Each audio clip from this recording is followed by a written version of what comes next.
Y como eso, más que nada me van diciendo, no, al principio no hay un control de, digamos, no tenemos una grilla de cuántos participan de forma remota y cuántos participan de forma presencial, sino que en la medida que no están, digamos que no cumplen el 70% de asistencia, bueno, ahí ya hacemos el plan especial de Bien, examen final. Bien, bien. compartimos la pantalla. Estamos en la segunda clase de Pentateuco. Pentateuco, sí. Em, em, Esto, lo que hace en este capítulo el autor es, que es Pablo Andiñach, es hacer una especie de super introducción para después, en el capítulo que viene o en la clase que viene, nos vamos a adentrar en Génesis del 1 al 11, pero es muy Ujú, necesario entender un poco el tema de lo que es la literatura. ujú, Porque acá es un juego de palabras, ¿no? El título es La palabra se hizo literatura, un juego de palabras con el verbo se hizo carne, ¿no? El verbo sería ujú, la palabra, ¿no? El logos en griego se hizo carne. Y a nosotros nos llega Cristo y toda la revelación de Dios por medio de la palabra, es decir, por la palabra escrita. Y el detalle no es menor que dice se hizo literatura. No dice la palabra se hizo texto, sino que dice literatura, por lo que va a explicar ahora, ¿no? Por lo que nos vamos a adentrar en esto. Dice, el estudio de la Biblia como literatura es una tradición hermenéutica. La hermenéutica es lo que sería la parte de la interpretación, ¿no? sí, La interpretación se compone de dos patas fundamentales, que una es la exégesis y la otra la hermenéutica. La exégesis es, bueno, ¿qué quiso decir en ese momento, en ese contexto, con esas palabras, el autor? Es decir, se pone el foco en el autor de lo que se escribió, y la hermenéutica es, bueno, ¿qué aplicación le puedo dar ahora? ¿Sí? Por eso dice que como la literatura, como literatura es una tradición hermenéutica tanto judía como cristiana de larga data, ¿sí? Es decir, que cuando nosotros ujú, queremos ver de qué nos sirve la palabra hoy en día, bueno, a lo que tenemos que atinar, echar mano, es a la hermenéutica. Y la hermenéutica dice que se vale de el estudio de la Biblia como literatura. Esta aproximación es muy saludable para la hermenéutica bíblica porque privilegia el análisis del texto como tal. ¿Sí? Tenemos la idea de no solo quién lo dijo, dónde lo dijo y a quién se lo dijo, ¿no? Toda la Biblia fue escrita para una audiencia en particular. Eh, Sobre todo, bueno, ahora estamos con el Antiguo Testamento que tiene algunas cuestiones particulares, pero el Nuevo Testamento no fue escrito ujú, para nosotros. Mejor dicho, los autores no sabían que lo estaban escribiendo para nosotros. ¿Sí? Ellos estaban sí. escribiendo porque suponían que se iban a morir y querían que quede los evangelios, que quede una historia de Jesús, y no sabían que estaban escribiendo la Biblia, a eso voy. Ellos estaban escribiendo y las epístolas de Pablo, por ejemplo, también se las escribía a personas particulares. Eh, pero entonces, si nosotros entendemos eso y entendemos que estas personas eran personas que sabían escribir, no solo que escribían, sino que echaban mano de todos los recursos estilísticos que habían en la época, ¿sí? Como que ahora, no sé, leamos Borges y creamos que, no sé, algún cuento de Borges que es un, una receta médica, la leemos como si fuera eso, y no, está escribiendo un cuento el hombre y sabía escribir y echaba mano de todo lo que tenía a su alcance. Los autores físicos de la Biblia pasa lo mismo. ¿Sí? Echaban mano, sabían utilizar todos los recursos estilísticos y literarios de la época. Damos por sentados que algunos hechos que se narran en la Biblia son históricamente fehacientes, pero otros claramente no. Acá ya empieza con un tema que nos empieza a dar un poco de rispidez, porque uno dice, ¿cómo que claramente algunos hechos no fueron fehacientes?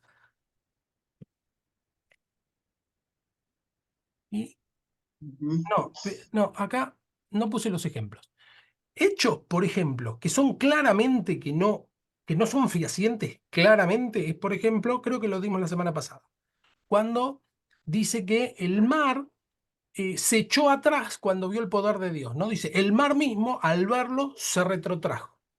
Bueno, sabemos que el mar no ve porque no tiene ojos, sino que es un recurso literario. Entonces, es un ejemplo muy, muy claro de cómo, bueno, eso no es un hecho histórico, es un hecho poético. Eh, Es un recurso estilístico. exactamente, exactamente. Lo mismo que cuando dice, eh, bienaventurado, el Salmo 91, Ujú. el que habita al abrigo del El que Altísimo habita el morará abrigo del bajo. Altísimo, Claro, exactamente, que dice, debajo de sus morará plumas bajo la estará sombra del seguro. Oh, Omnipotente. claro.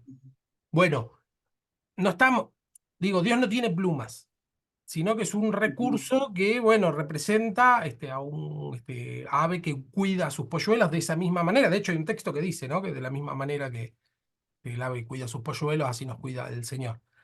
Son Son, recursos, son los recursos dentro de la literatura, lo que se llaman recursos estilísticos, donde está la metáfora, la comparación, el síndetón, todo eso. La exactamente. Biblia está lleno de esto, La Biblia está más en la lleno. parte literaria. Claro, bueno, Sí, hay un caso también muy, muy, muy particular que es el de, hay lo que se llama hipérbole en literatura, que es la sí, exageración. la exageración. Claro, cuando Jesús dice, si tu ojo te es ocasión de pecar, más vale que te Ujú, saques el ojo. Bueno, eso hay personas que lo tomaron al pie de la letra y se laceraban a sí mismos, se sacaban los literalmente. ojos, las manos, etcétera. Y bueno, eso es no entender, Ojo por ojo y diente por diente. claro, claro, eso es no entender que, bueno, que son recursos poéticos, ¿sí? Ujú, Acá viene el tema de el Dios que no se ve, ¿no? Dice, Israel no se identificaba con un astro o con un objeto. Todos los ujú. dioses que habían en los alrededores, bueno, eran o una estrella o el sol o algún objeto, ¿no? Un, un animal, un pescado, un objeto físico, etcétera. Y Israel no tenía eso. Dice, por eso los otros pueblos lo consideraban que no tenían Dios. Porque, ¿dónde está tu Dios? De hecho, hay muchos pasajes que dicen, creo que es el Salmo Sí, 42, que dice, me dicen todos los días, ¿dónde está tu Dios? Porque ¿dónde es está tu como que Dios? una frase que todo el tiempo les decían al pueblo judío que no tenían Dios, porque no había forma de representarlo. Y de hecho, en los 10 mandamientos está prohibido representarlo. Dice que no te harás imagen, ninguna semejanza de lo que está arriba en el cielo, etcétera. Bueno, es un freno a la representación. De modo que encontramos que para mostrar a Dios fue narrar sus hechos. O sea, ¿cómo muestran el Dios que tiene? Cuando le dicen, ¿dónde está tu Dios? Bueno, yo tengo que encontrar la forma de mostrar a mi Dios. La forma de mostrar a mi Dios es narrar los hechos. Para que perdure el tiempo, le fue necesario ponerlo por escrito. Acá se va un poco a lo que es literatura, ¿no? Habla de Jean Paul Ricot, que habla de hay cierto distanciamiento entre cualquier texto, no solo la Biblia, y cualquier texto y el que lo lee. Si todo discurso es dicho por alguien, es decir, que hay un Ujú, autor, está dicho a alguien, es decir, que hay una audiencia, y en un ujú. determinado momento, ¿no? Sí, Por ejemplo, ahora yo estoy hablando, le estoy hablando a ustedes en particular y en cosas concretas que estoy diciendo. Es decir, que hay un autor, una audiencia y un entorno. Al ponerse por escrito, dice, desaparece el autor, ¿no? Porque el autor puede morir, el autor físico, ¿no? Puede morir y no importa, el texto sigue siendo el texto. sí. Desaparece la audiencia por lo mismo. La Biblia fue escrita para personas que vivieron hace miles de años en un contexto que nada que ver con el nuestro. Es decir, que la audiencia principal para la que estaba escrita desapareció Ujú, y desaparece el contexto.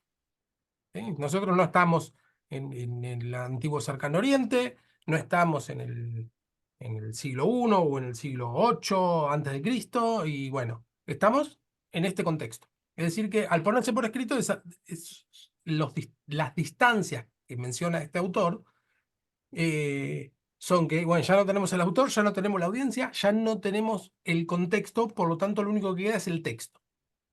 Y bueno, otra distanciación dice es que cuando el texto en cuestión es una narración de ficción, por ejemplo, cuento, novela, poema, no un seco informe empresarial o un manual de instrucciones de una máquina. Eso es una distanciación. el hecho que sea un cuento, si nosotros entendemos qué significa un cuento, bueno, esa distancia la achicamos. Ah, listo, esto es un cuento. O si es una novela o si es un poema. Ah, listo, esto lo achicamos. El tema es que en la Biblia se ha tomado, hay muchos que tienen la costumbre o hay mucha tradición de tomar al pie de la letra lo que se dice, como dijimos recién, y se desconoce, literalmente. claro, se desconoce el recurso.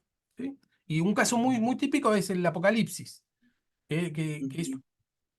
es un género literario, el género apocalíptico, es una forma que había de escribir muy común, y bueno, eso lo vamos a ver en otra materia que es este Apocalipsis, pero hay muchos textos escritos en lenguaje apocalíptico y son, si uno lo lee, pero es lo mismo. Entonces, es como si estuviéramos leyendo una especie de apocalipsis apócrifo. Y había muchísimo en esa época, entonces el que lo leía, esta distancia, el que lo leía en aquella época, esta distancia se acortaba porque decía, bueno, está escrito en este lenguaje. ¿Sí? No se llamaba Apocalipsis, porque en realidad Apocalipsis se le puso después el nombre por por el Apocalipsis de Juan, que significa revelación, ¿no? No lo llamaban así, pero sí que se utilizaba mucho. Bueno, en nuestro caso, en nuestra cultura, esa distancia quedó distanciada. Entonces, es uno de los textos que nos cuesta muchísimo leer. Pero también nos cuesta mucho leer Génesis del 1 al 11. Es el relato de la creación, el relato de los primeros este, patriarcas, Antes. ¿no? Antes de Abraham, todo lo que pasó antes, no en patriarcas, sino bueno, los primeros seres humanos. A veces lo tomamos como si fuera un libro de biología o un libro de, no sé, de geografía o etcétera, y bueno, no es así, no está escrito con esa intención, sino que la intención es otra. La ficción, dice, no pretende ser un espejo de la realidad ni dar una versión objetiva de ella. La ficción es una interpretación de la realidad. Nosotros también, esto es muy de nuestra época, decimos, eh, utilizamos la palabra ficción como un sinónimo de mentira. ¿Sí? O bueno, el tema mito, eso lo vamos a ver también, ¿no? Mito o realidad.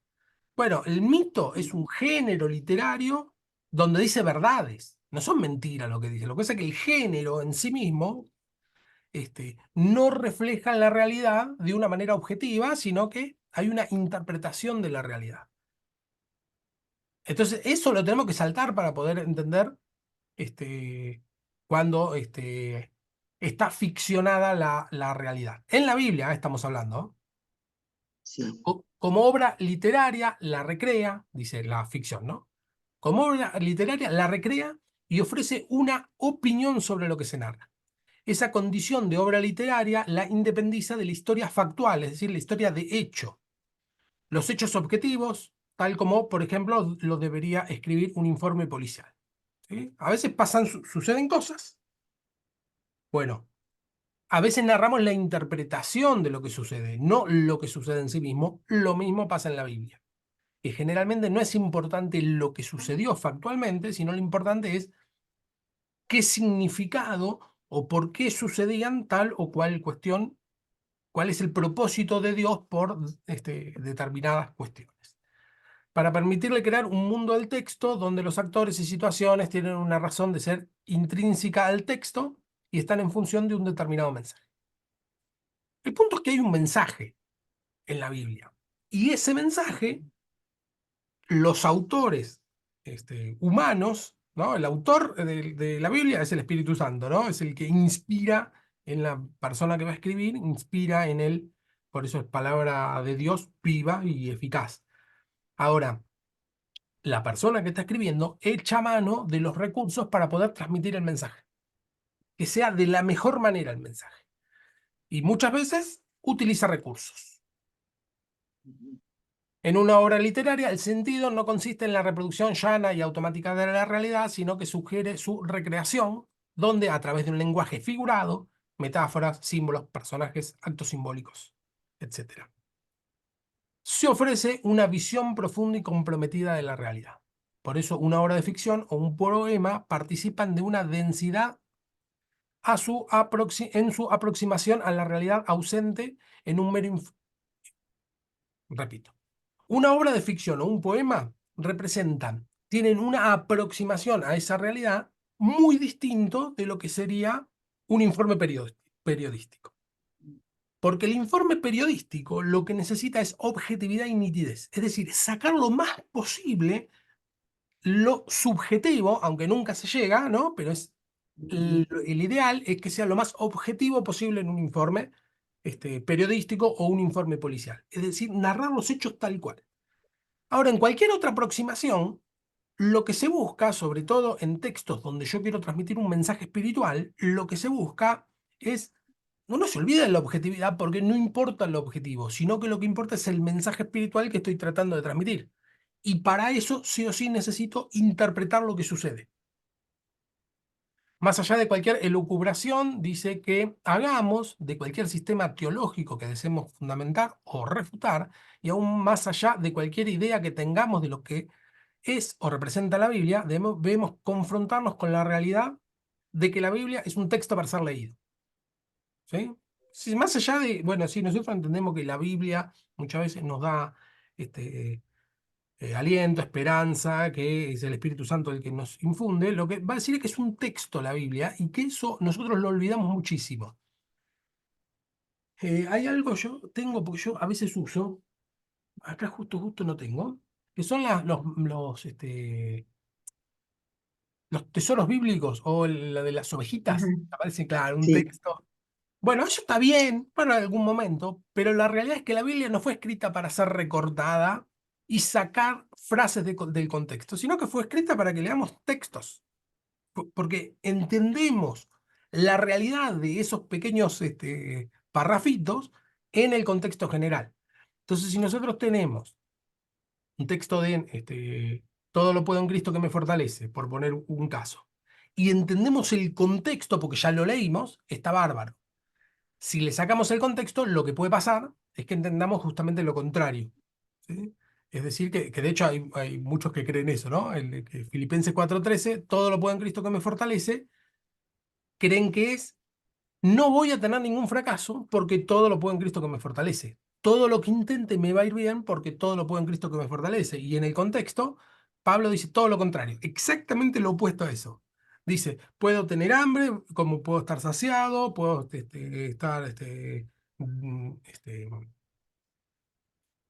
se me fue la palabra. Bueno, lo que dice es que dice, yo puedo estar en cualquier situación, buena o mala, y en todo, por todo estoy aprendido, dice.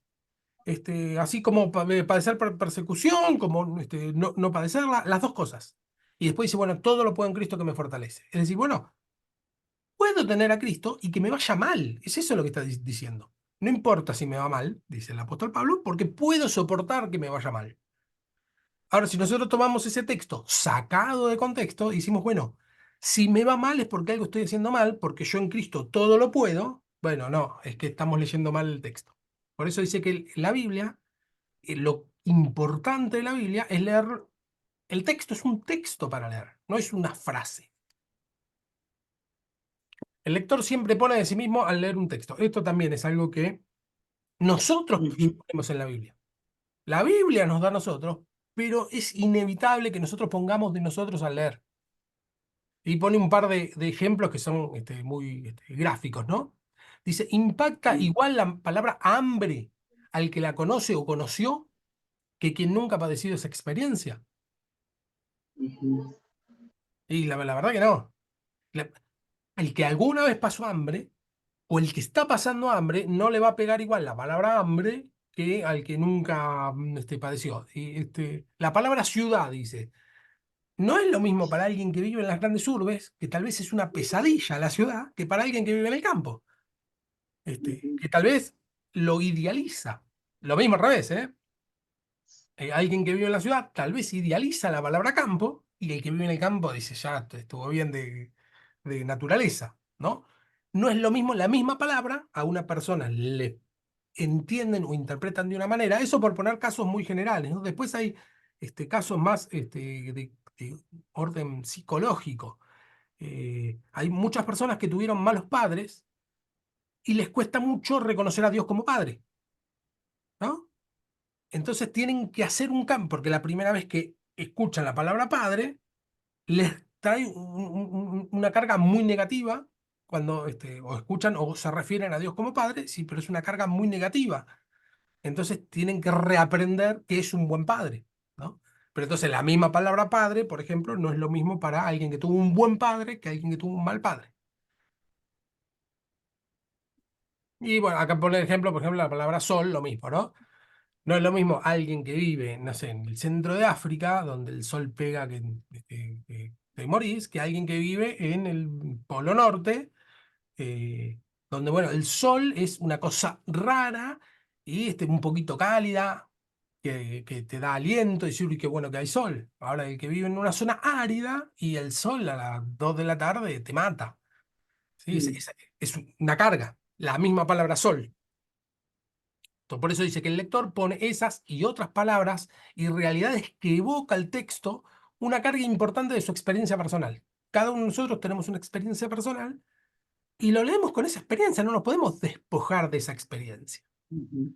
Una experiencia personal y social, dice, que hace posible el acto de la lectura, sin la cual toda lectura se diluye. Esa es otra, que si nosotros no ponemos de eso, no significaría nada lo que estamos leyendo. Ujú. Quizás sea necesario decir algo que pueda resultar obvio, pero siempre se lee el texto que tenemos delante y no otro. Y esa parte imprescindible de toda lectura es que el lector no está allí para inventar un texto. Esto es algo que yo aprendí en el seminario. No, no esta frase, ¿eh? Pero si yo saco un resultado final de toda mi trayectoria por el seminario, es que lo que aprendí es a leer el texto. Porque nosotros también los evangélicos o los que tuvimos cierta tradición de iglesia, vamos al texto con predicaciones en nuestra espalda. Entonces leemos un texto con alguien que ya nos explicó qué quería decir ese texto. Y nos cuesta mucho despojarnos de esa predicación, que por ahí en ese momento estuvo bien, es una explicación, está bárbara la predicación, no es que yo esté en contra, al contrario, yo también predico, pero el tema es que es para algo concreto, un hecho puntual, etcétera. Pero la palabra no es esa predicación, la palabra es lo que está escrito, y el texto es el que tenemos nosotros por delante. Y ese texto a veces nos cuesta leer, ¿sí? Hay un caso también muy, muy particular. Lástima que no lo tengo ahora acá. A ver si alguno se acuerda cuando habla, que se supone que habla de Satanás, que dice, estabas adornado de toda belleza, menciona un montón de ornamentos que tenía, dice, fuiste perfecto desde que fuiste creado hasta que se halló maldad en ti, por lo tanto, dice el Señor, yo voy a sacar fuego delante de ti, de dentro de ti, dice, serás objeto de burla y para siempre dejarás de ser. Es una maldición tremenda, ¿no? Entonces leemos ese texto entendiendo que se está hablando de Satanás. Ahora, si leemos todo el texto, bueno, que se esté hablando de Satanás es una interpretación, que puede ser válida o no, pero está hablando de un rey en realidad. Menciona al rey de tal lugar y explica todo eso de ese rey en ese lugar en aquel momento. Entonces, la explicación puede estar bien, pero no es lo que dice la palabra. No está hablando de Satanás. Digo, la palabra no dice Satanás le pasó tal y cual cosa. La palabra dice este rey le pasó esto. Y son de esos textos que cuando los empezamos a leer, ya tenemos la predicación en la mochila. Y dice, ah, está hablando de tal cosa. Y tal vez no, tal vez no, tal vez sí, tal vez no. Hay que leer el texto como está escrito, digamos. Dice, no está allí para inventar un texto, sino que en el acto de leer ha de aceptar que entra en un diálogo asimétrico con esa realidad concreta que tiene delante y que llamamos texto. Asimétrico porque nosotros podemos modificar lo que pensamos, pero el texto no se modifica, el texto es el texto. Queda ahí.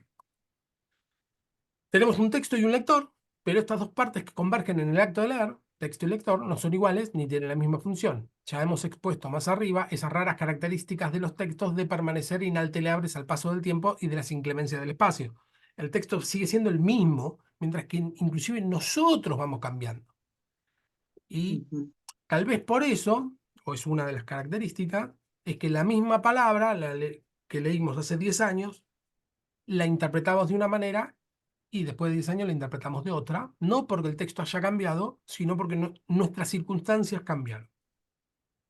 Y lo más interesante de la Biblia es que sigue siendo relevante, a pesar que es la misma palabra, ¿no? Ese es el hecho milagroso de la palabra de Dios. Es la misma palabra, cambian las circunstancias y el significado cambia, es decir, se resignifica para cada experiencia. Un texto permanece siendo el mismo mientras que no sea modificado por la mano de un nuevo autor. Vamos a decir. Hace 2000 años, hombres y mujeres de la comunidad del Qumran, en la costa occidental del Mar Muerto, leyeron las mismas palabras de Isaías que nosotros leemos. Ujú.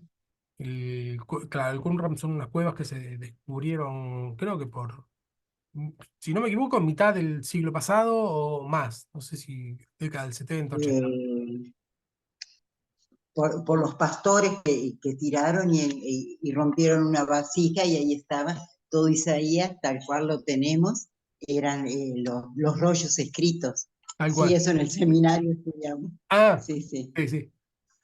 Tal cual, sí. En el compendio manual de la Biblia ahí está. tal cual. Entonces lo que dice, bueno, son las mismas palabras, ¿no? Bueno, tal vez nosotros traducidas, pero son las mismas palabras. Esto Sí, significa que un texto es una realidad cristalizada, es decir, que se endurece, podríamos decir, que no cambia y que revela el mismo laberinto de signos cada vez que se abre la lectura. bien. Del otro lado, el lector es todo lo contrario. Es un ser cambiante, sujeto a las variantes de la historia personal y social, y que por su misma condición de ser social vive en una constante transformación a la que en este caso también contribuye la lectura que efectúa. De manera que al cabo de la lectura del texto permanece siendo el mismo. Al cabo de la lectura, digo, el texto permanece siendo el mismo, pero el lector ha sido modificado por ella. ¿Sí? El texto permanece y nosotros vamos siendo modificados.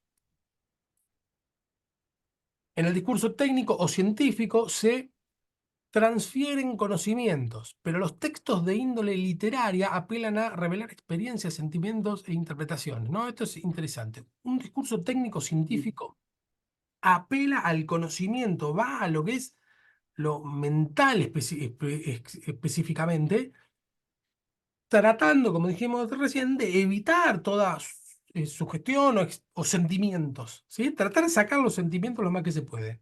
En los textos de tipo literario, no, al contrario, lo que se busca es, no importa los conocimientos, sino que lo que importa es transmitir sentimientos, sensaciones, experiencias. Nótese que un texto científico o un informe de actividades laborales se busca reducir al mínimo la expresión de ambigüedad en el lenguaje. Ujú. Cuando es un documento científico, bueno, lo que se busca es que las palabras sean exactas y si tuviera algún tipo de ambigüedad una palabra, se agregan otras palabras para evitar esa ambigüedad. En, en- en el texto bíblico es todo lo contrario. Hay ambigüedades que tienen que quedar ambiguas y ya está.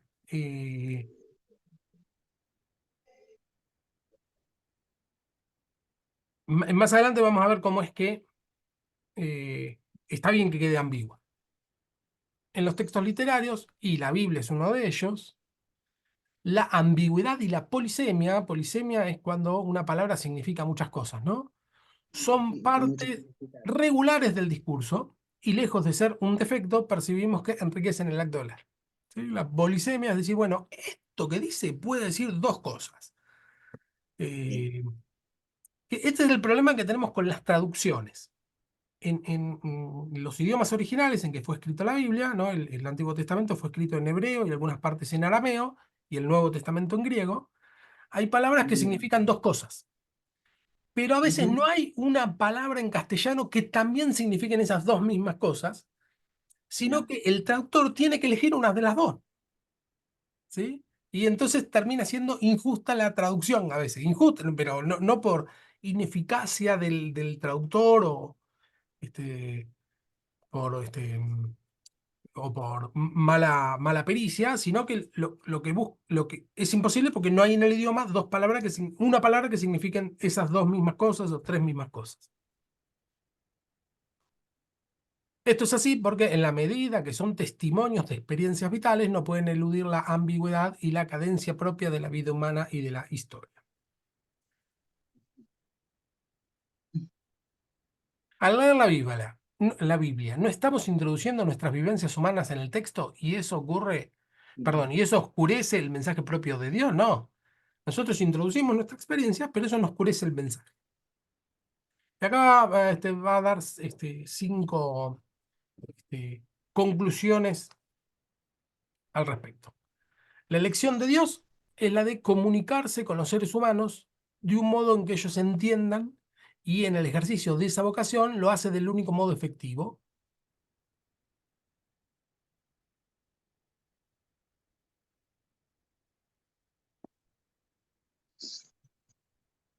¿Saben por qué me acabo de parar?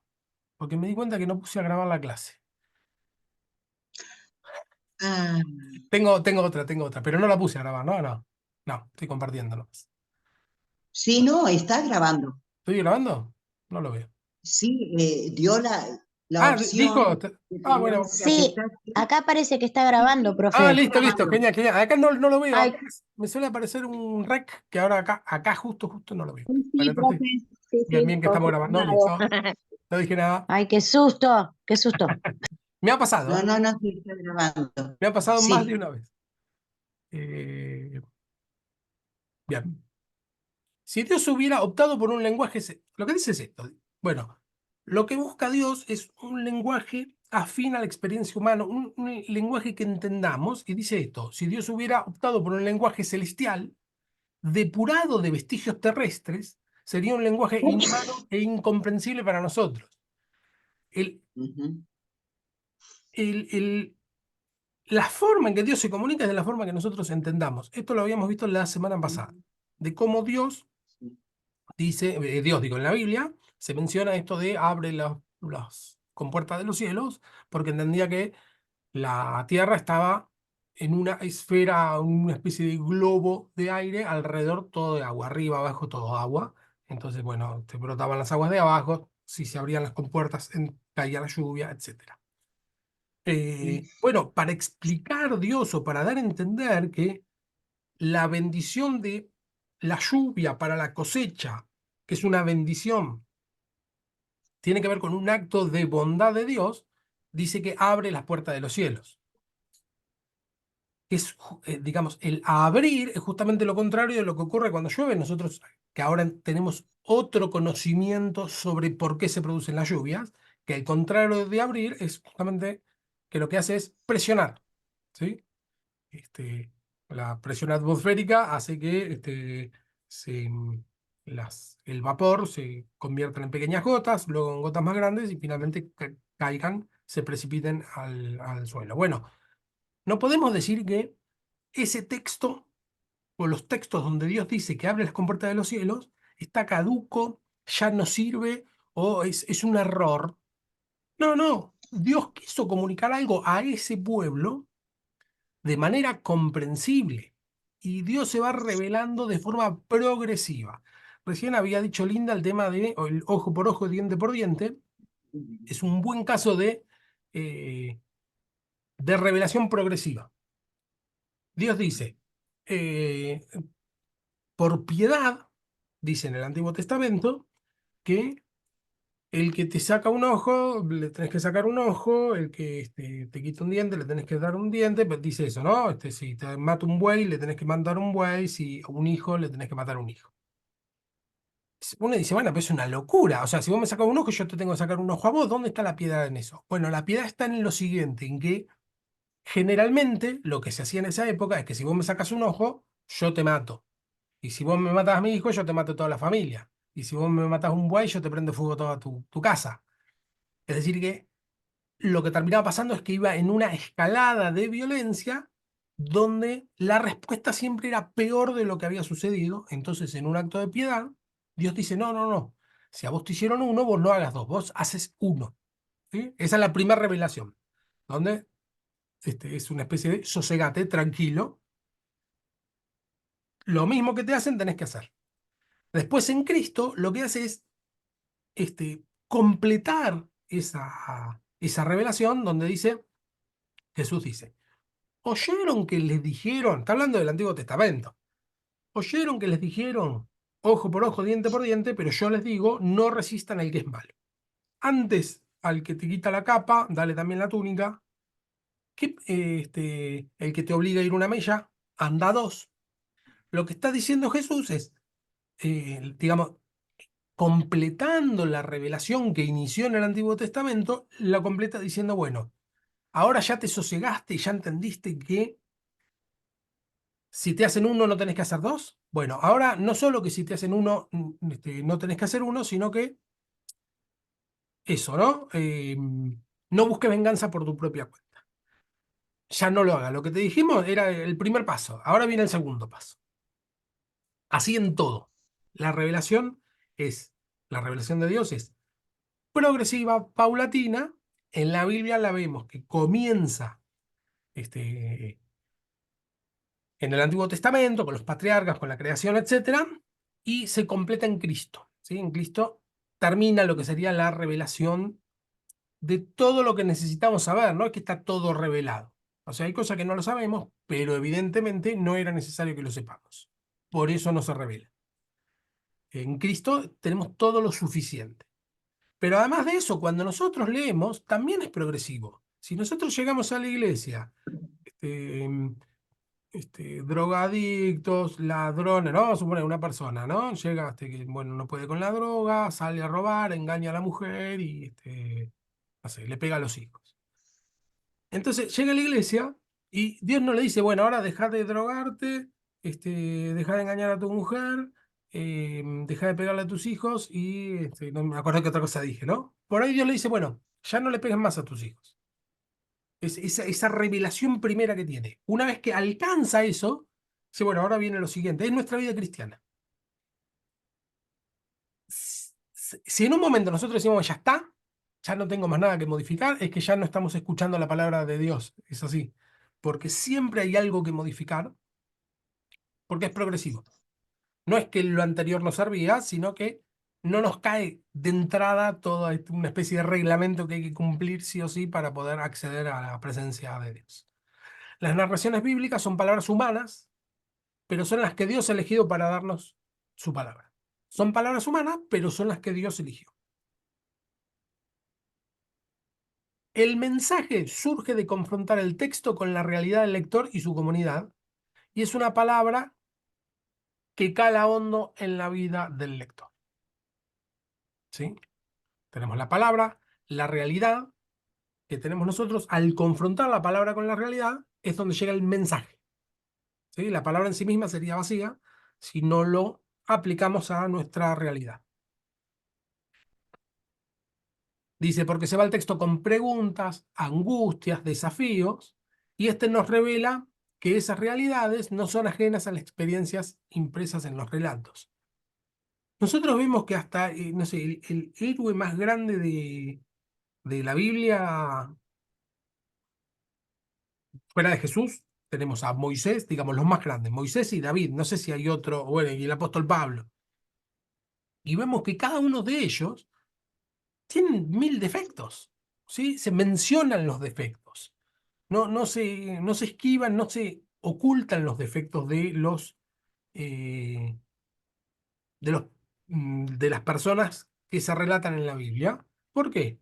Porque son imperfectos, porque relatan la historia de personas comunes. No tratan de presentar superhéroes, la Biblia. David es uno de los que mejores se presenta, ¿no? Porque tiene los grandecitos, ¿no? Él mata a Goliat, aguanta el desprecio de su familia y después el desprecio de Saúl, no se revela nunca, hace todo bien. Y sin embargo, bueno, vemos que en un momento manda a matar a uno para quedarse con la mujer. ¿Por qué cuenta esa historia? Porque es lo que nos pasa a cualquiera de nosotros, que decimos, "Bueno, estamos haciendo las cosas bien y por ahí lo hicimos mal". Y la idea de la Biblia es mostrarnos cómo Dios nos sigue acompañando, que no es que Dios nos abandona o ya quedamos afuera o no somos dignos de el más de los grandes héroes en la historia bíblica, en las historias bíblicas. No, todos cometemos errores y es eso básicamente lo que nos cuenta la Biblia, en esos relatos.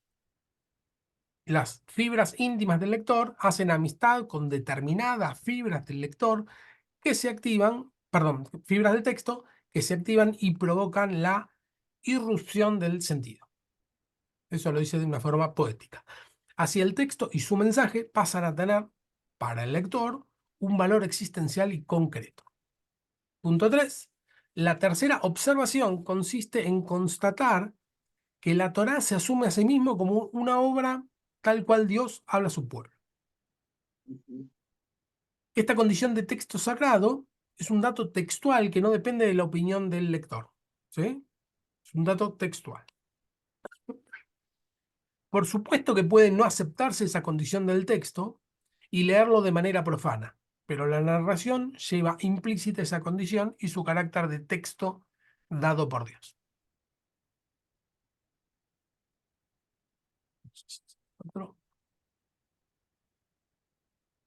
Es explícito en el texto que Dios es quien entrega a Moisés la Torá. Dice que Dios le entregó a Moisés la Torá. Y acá no nos interesa el hecho histórico, sino su Sí. significación literaria y querigmática.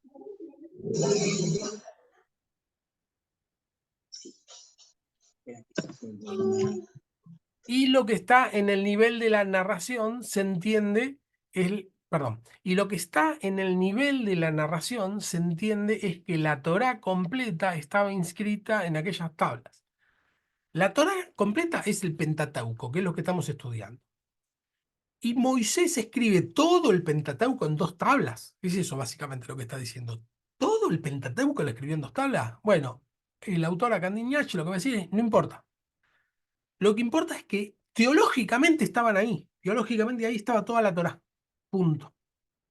Se entiende que es la Torá completa que estaba escrita en aquellas tablas, aun si para la época de la redacción de estos textos todavía no existía el Pentateuco como tal. ¿Sí? En las tablas técnicamente pudo haber entrado alguna síntesis. ¿Sí? Toda la Torá es imposible que esté ahí. Técnicamente es imposible. Pero no importa, porque es una verdad teológica.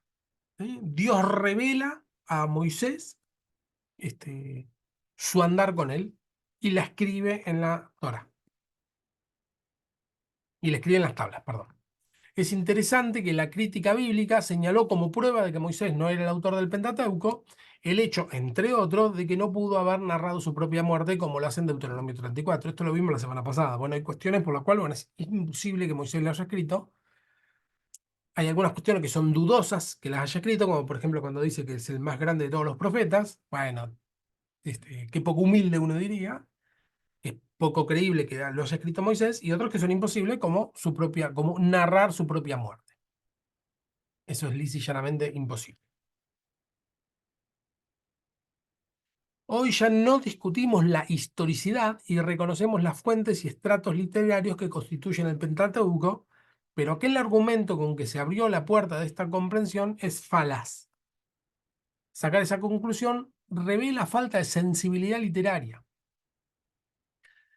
El hecho que Moisés escribió toda la Torá, bueno, lo que va a decir acá el autor, uno puede estar de acuerdo o en desacuerdo, lo que va a decir es que es una cuestión literaria, el hecho que sea Moisés, ¿sí? Una cuestión fáctica, bueno, es imposible. Sí, sí, ya nos dimos cuenta, va a decir el autor, que es imposible.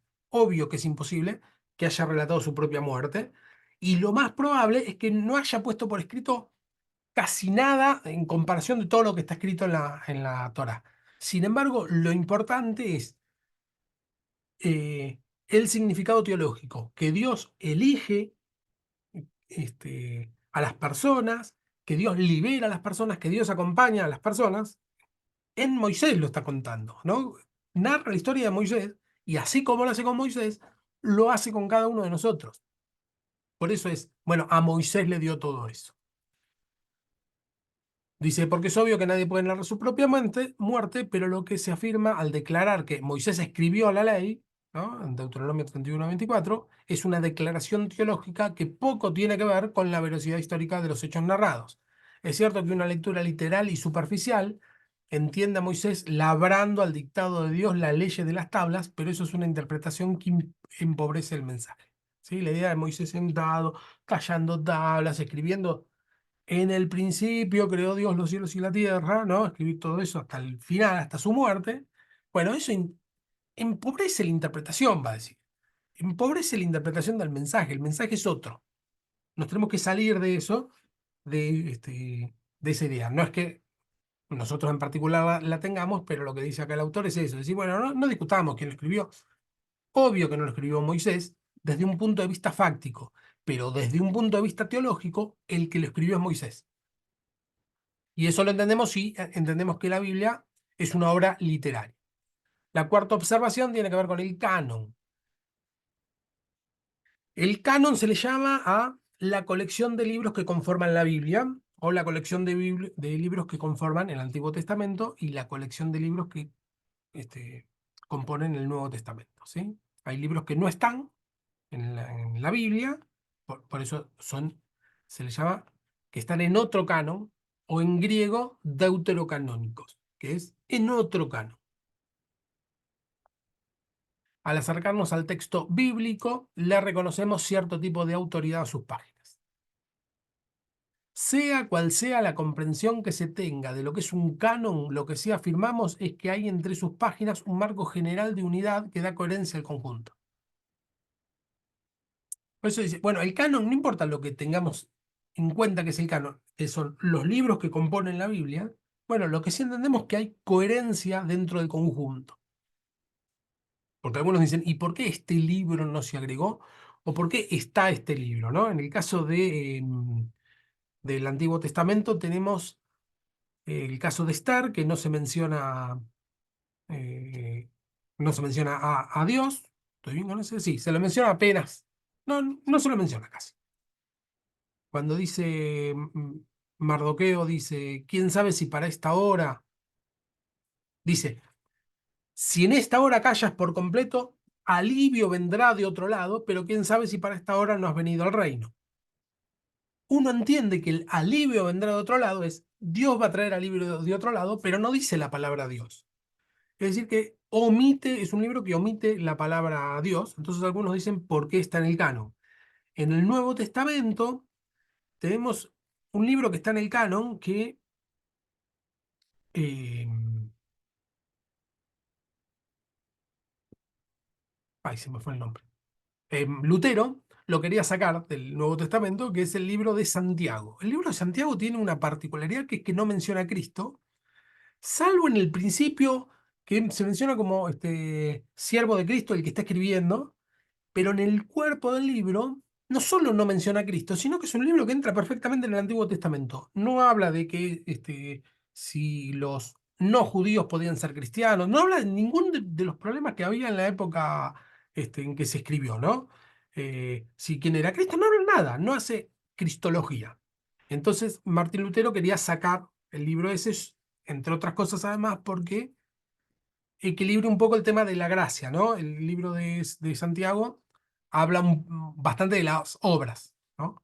Y Martín Lutero tenía el pie puesto mucho en la gracia y no tanto en las obras, entonces eso es otro motivo por el cual lo quería sacar.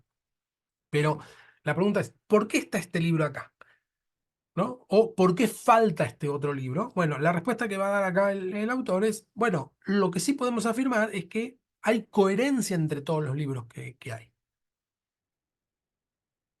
Aunque el proceso de la creación del canon del Antiguo Testamento fue progresivo, las distintas partes no se entendieron como conflicto, sino como expansión y complemento. ¿Sí? Hay algunas partes que están en tensión dentro del mismo libro, del mismo Antiguo Testamento, pero esas partes que están en tensión lo que dicen no es que chocan, sino que se expanden y son complementos. Neil Lemche cuestiona la existencia de un canon al señalar que fue concebido muy tardíamente, ¿no? El canon, es decir, bueno, estos libros son de la Biblia y los otros no, se cerró muy tardíamente. La postura de Lemche parece responder a que entiende el canon solo en el sentido de una colección cerrada de textos. Si nosotros creemos que el canon es solamente una colección cerrada de textos, estamos entendiendo mal el tema, nos dice acá el autor. Dice que no tiene en cuenta que la característica primera de un canon es ser un cuerpo literario al que se le reconoce autoridad teológica y en menor medida una colección de textos. Es decir que sí, es una colección de textos, pero lo más importante es que es la autoridad teológica que tiene. ¿Cómo sabemos que tiene autoridad teológica? Bueno, eh, primero porque no hay incoherencias sobre quién es Dios o cómo camina con su pueblo Dios, sino que además son los libros que fueron reconocidos por todo el pueblo de Dios en su época. Visto de otro modo, poco importa si algunos libros se incorporaron tarde en la historia o si incluso algunas páginas puede cuestionarse su valor e integridad para formar parte del canon. Lo que interesa establecer es si había un cuerpo textual con autoridad canónica y a partir de cuándo. Esto con respecto al que dice, algunos libros se incorporaron tarde o incluso algunas páginas. El libro de Marcos, esto ya digamos, el autor que escribe Marcos termina de escribir el libro, el autor físico, termina de escribir en Marcos 16:8, que dice, termina en esto, digamos, el primero que escribió, termina en que las mujeres fueron a la tumba, la encontraron vacías, el ángel le dijo, vayan y díganle que Cristo ha resucitado, y las mujeres tuvieron miedo y no dijeron nada a nadie. Ahí terminó el primer escrito del libro de Marcos, y después, posteriormente, fue agregado toda la parte posterior donde Cristo se presenta, etc. Hasta, digamos, después del versículo, a partir del versículo 9. Bueno, hay algunos que dicen, bueno, esto como no estuvo en el texto original, no es parte de la Biblia, inclusive pastores hoy que todo lo que viene después no lo predican, y lo que viene después, por ejemplo, es cuando dice, vayan por todo el mundo, predicando el Evangelio, el que dice sobre los enfermos pondrán las manos y sanarán, tomarán en sus manos serpiente. Bueno, todo ese texto, como fue escrito posterior al texto original, ya no lo consideran canónico, y no lo leen, y no lo comentan, ni lo predican. Ahora, realmente, porque el primer autor no lo puso, no lo imprimió en el texto, el primer autor físico humano, digamos, no lo incorporó, lo vamos a quitar si en realidad no importa el autor material, ¿no? Como en el caso del Pentateuco, no importa el autor material, sino que lo que interesa es si es inspirado por el Espíritu Santo y si se condice con una verdad teológica o no.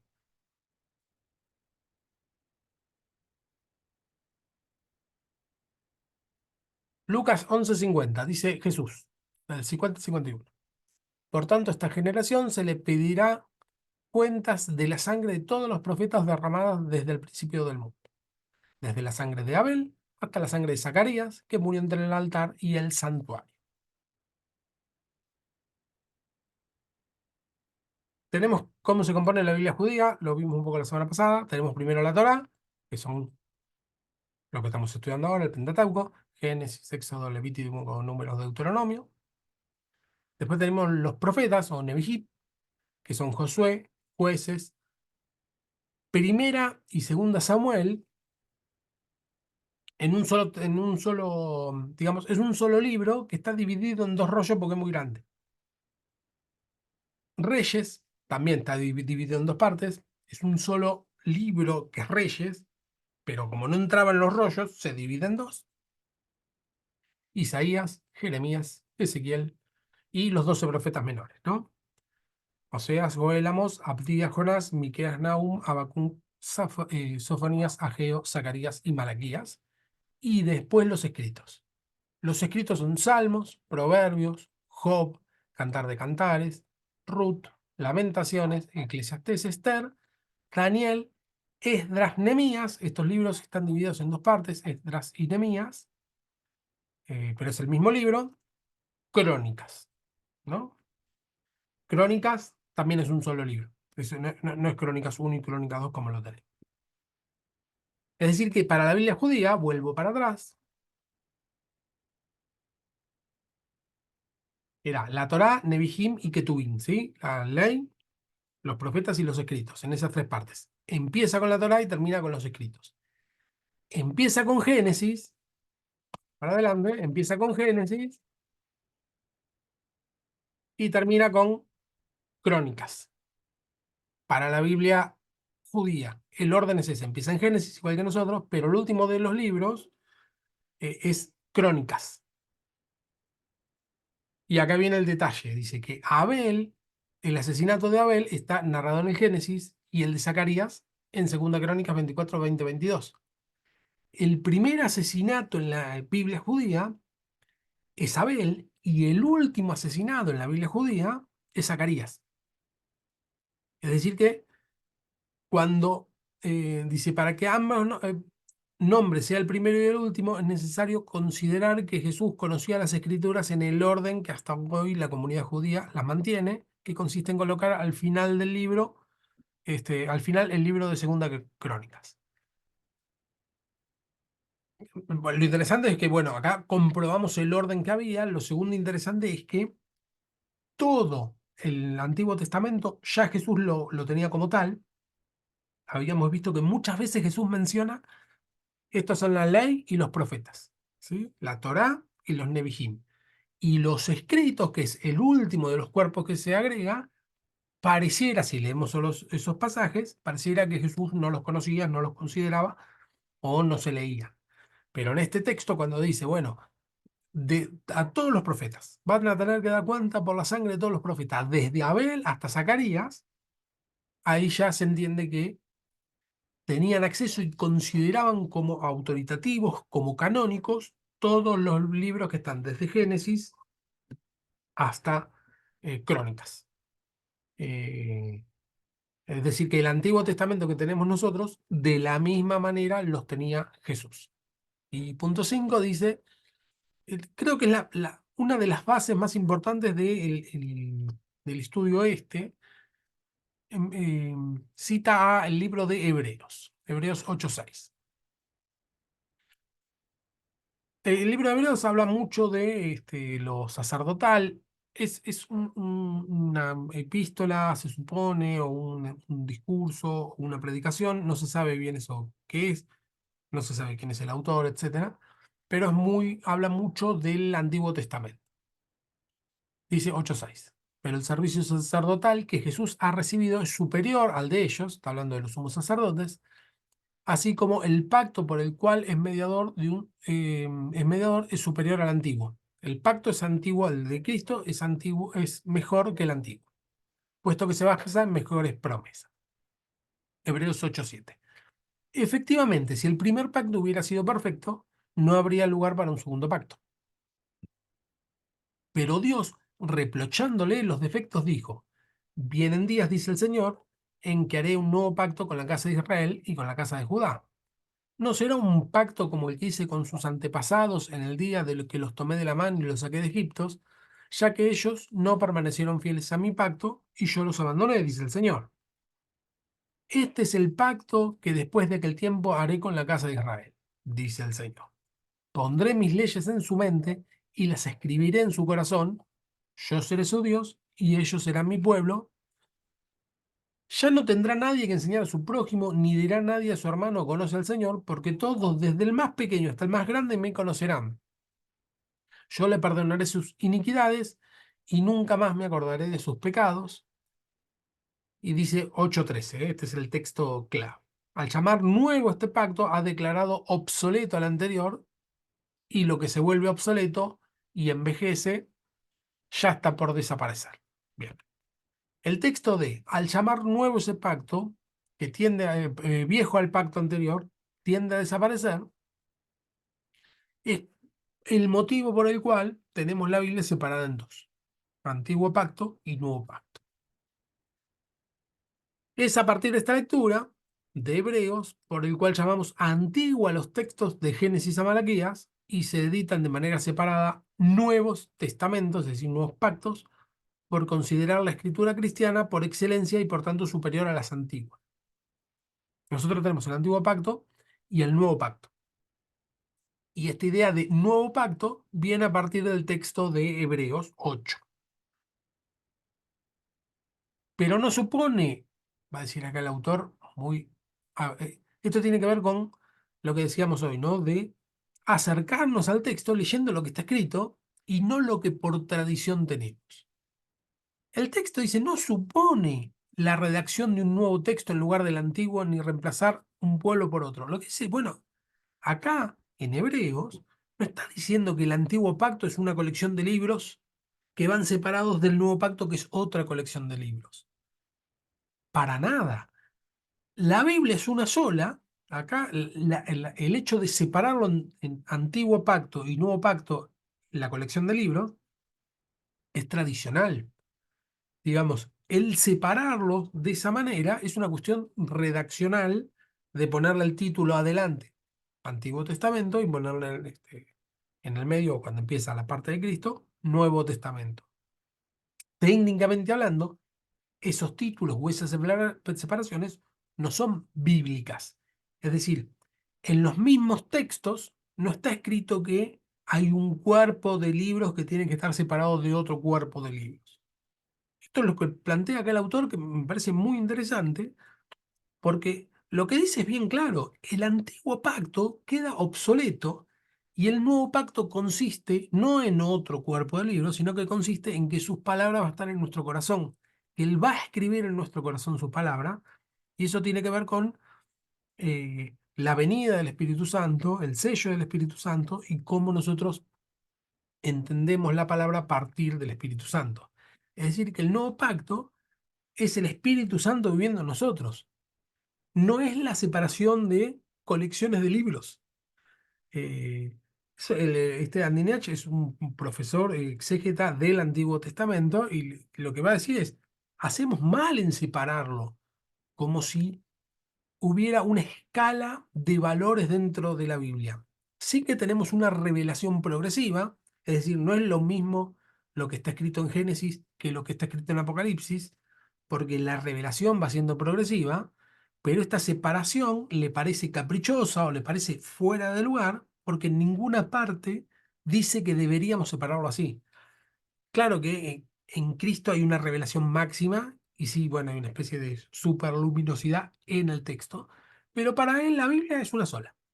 Es una colección de textos que va del Génesis al Apocalipsis, y que esta separación es por mal entender el texto de Hebreos. Dice que el nuevo pacto es una declaración de la radicalización del lugar que ocupa la ley en la vida de Israel. Eh, el nuevo pacto es cómo va a quedar grabado a fuego en nuestro corazón. Y cuando decimos nuestro corazón, está hablando de todas las sociedades posteriores a la venida de Cristo. Dice que en el futuro la novedad consistirá en que la ley estará en su mente y en su corazón.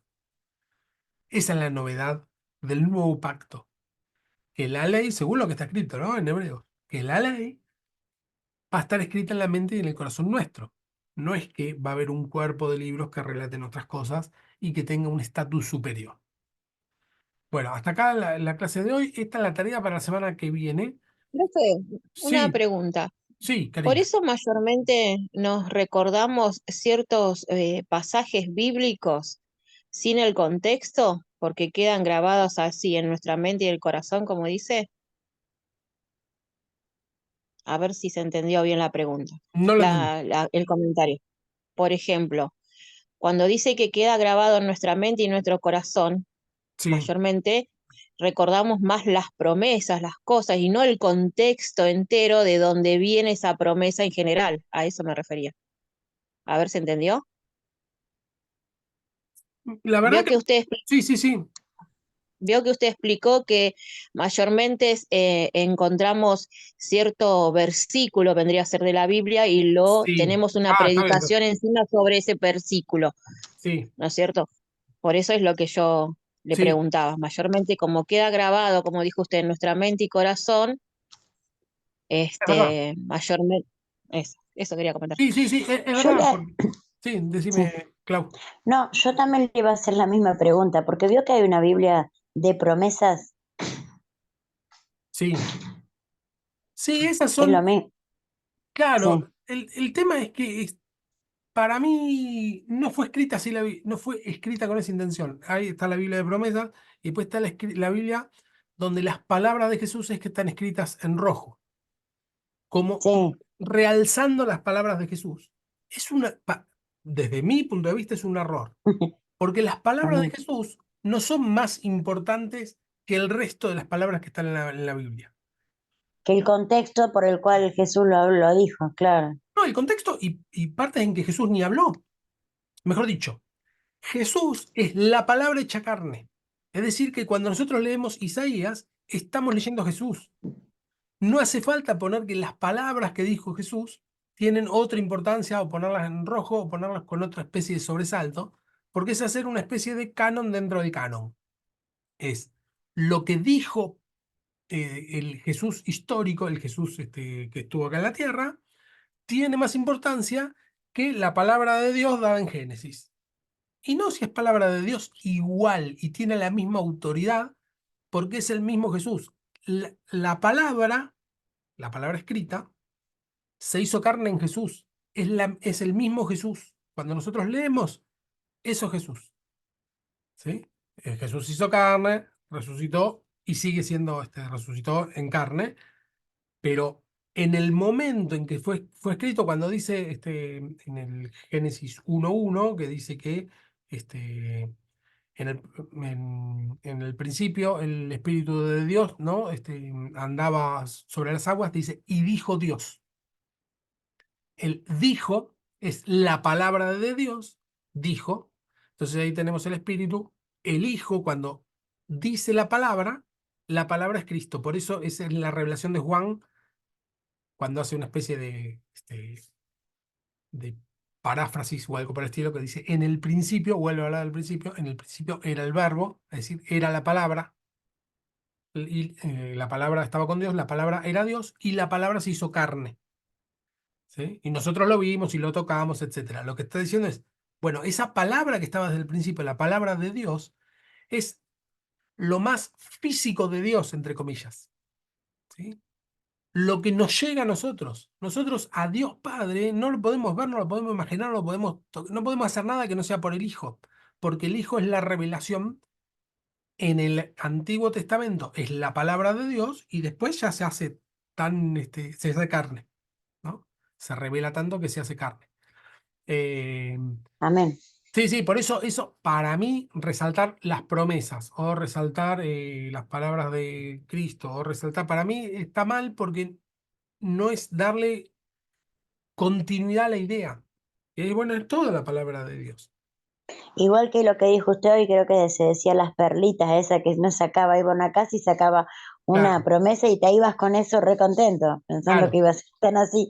Por Claro, eso a mí me parece que está bien si ya leímos antes el contexto, si ya leímos antes la Biblia, o por lo menos ese texto lo leímos todo en el contexto, entonces, bueno, nos quedamos con esa perlita, que es lo que suele pasar cuando leemos la Biblia. Por lo menos esto es lo que nos pasa casi todos. Nosotros estamos leyendo la Biblia, ¿no? Todo un texto, y de golpe algo nos pega, de golpe algo resalta, no sé, pasó algo ahí. Bueno, esa palabra, que le llaman a veces palabra rema, bueno, esa palabra es la que nos pegó, es con la que nos quedamos. Y está bien si entendimos toda la idea en conjunto. ¿Sí? Dentro del conjunto, esa palabra, ¿qué significaba? Dentro del conjunto literario. Ahora, si nosotros hacemos este tipo sorteo, ¿no? Y si sacamos a ver qué promesa me va a dar Dios, y saco una palabrita y digo, bueno, tiene que ver con la inmediatez del mundo en que vivimos, donde necesitamos algo chiquito e inmediato, es lo que nos pasa en la vida diaria, ¿no? Cada vez todo es más inmediato. Y la palabrita esa viene a suplir la necesidad de que necesito algo inmediato. No tengo tiempo para leer todo, no tengo ganas ni tiempo. Lo que necesito es la palabrita. Pero el tema es que eso lo editó alguien y tal vez no es justo la palabra que iba a pegarnos a nosotros, ¿no? Porque tal vez, no sé, la palabra que en algún momento a mí me había resaltado el Jesús lloró, ¿no? Había resaltado mucho en mí. Y bueno, yo no creo que ninguna de las promesas bíblicas diga que Jesús lloró, porque si no entendemos todo, queda como muy suelto eso. Eh, por eso digo, no abusar. Está bien, pero si nosotros pasamos a creer que la Biblia es un compendio de palabritas, estamos en problema porque es un texto. lo último, profe, Sí, claro, claro, porque el tema es esto, profe, que uno aprendió eso. El tema no, yo aprendí así, a mí llegaba una célula o llamabas a un programa de radio, me acuerdo, te decían, bueno, vamos a sacar una perlita para vos. Y yo, sin saber, me quedaba con eso. Claro, Y tal vez después no se cumplía o no pasaba, y la persona que me hacía sacar una perrita era, supuestamente, entre comillas, responsable de haberme hecho creer a mí eso durante muchos años. El tema es nosotros no repetirlo sin aclarar mínimamente lo que usted dijo, que claro, nos fijemos y que leamos, aparte, llevamos la promesa, leamos el contexto de ese texto, así sería. claro. Y además porque termina siendo un evangelio mentiroso, porque la verdad es Ah, que nos va a ir mal en un montón de cosas que emprendamos, y eso es recontra bíblico. claro, Es muy difícil de predicar, pero más difícil de poner una palabrita. Este, Porque es eso. Y el problema es que termina siendo un evangelio mentiroso porque si nosotros predicamos con que todo te va a ir bien y después a las personas no le van, a ninguno nos van todo bien. Todos tenemos problemas. Entonces después cuando vienen los problemas normales de todo ser humano, decimos, ah, el evangelio es mentira porque a mí me dijeron que me iba a ir todo bien. Y entonces esa predicación que al principio parece buena porque yo entusiasmo a las personas, termina siendo mala porque a la larga, cuando vienen los problemas, las personas no esperaban que tengan un problema grave, ¿no? Que le rematen la casa, que se muera un pariente, o sea, o una persona muy querida. Bueno, ese tipo de problemas los vamos a tener. El recontra está en la Biblia y a veces, no digo predicar todo el tiempo eso, ¿no? Porque también sería pensar que no es una vida de derrota que tenemos en Cristo, pero sí que esas cuestiones las tenemos y el todo lo puedo en Cristo que me fortalece es para ese tipo de cuestiones. Decir, mira, te puede ir mal y vas a poder soportarlo.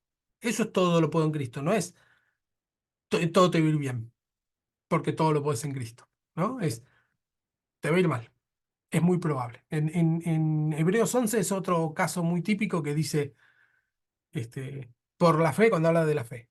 Conquistaron reinos, taparon boca de leones, apagaron fuegos impetuosos, dice, y otros fueron aserrados, cortados, dice en el mismo texto. Otros fueron cortados, muertos a filo de espada. Dice, y esto tenían buena fe. Y no recibieron lo prometido, dice así. Y aunque tenían buena fe, no recibieron lo prometido. Entonces, el texto es, bueno, fíjate cómo lográs cosas en Cristo, ¿no? Ganás un montón de cosas, conquistás reinos, apagaron fuegos impetuosos, recibís a los hijos en la resurrección, conquistás muchas cosas y por otro lado resistís muchas cosas que te vayan mal. La historia completa es esa, te puede ir bien, te puede ir mal, vas a ganar mucho en Cristo, joya, vas a resistir mucho en Cristo, mejor, ¿sí? Si no tenemos las dos campanas, esto es, casi siempre lo digo, ¿no? Es un evangelio incompleto y un evangelio incompleto es un evangelio falso. Este, ¿Qué va a ser? Es así. No nos gusta y nos gustaría que sea todo triunfo, pero no es todo triunfo. ¿Qué va a ser? Bueno, les digo cuál es la idea de la semana que viene. Eh,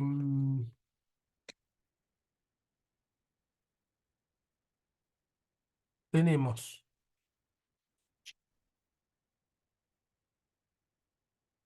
leer Génesis del 1 al 11. Esto va a ser difícil, pero me la recontrajuego. Es más fácil que lean el capítulo 1 del libro, que es de la página 55 al 82, a que lean Génesis 1 al 11. ¿Por qué? Es difícil, ¿eh? Y lo pongo en ese orden porque es el orden de prioridades. Esto igual lo voy a copiar y lo voy a pegar en el grupo. Es volver a leer Génesis, tratar de leerlo de corrido, del 1 al 11 nada más. Empezar a leer y terminar de leerlo. Es muy difícil porque son textos que lo tenemos recontra conocidos. Y nos termina resultando o aburridos, o ya lo sabía, o etc. Pero es necesario volver a leerlo porque es de lo que vamos a estar viendo la semana que viene. ¿Sí? Ahí ya nos metemos de lleno después de esta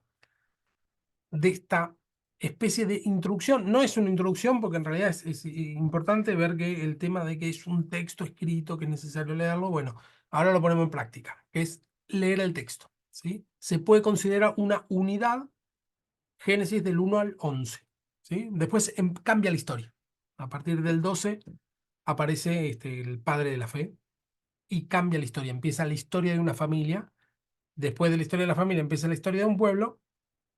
Después de la historia de un pueblo empieza la historia de un reino, después la decadencia de un reino, y después aparece el Nuevo Testamento, aparece Cristo, ¿sí? Pero donde empieza todo sería en Abraham, que es el 12.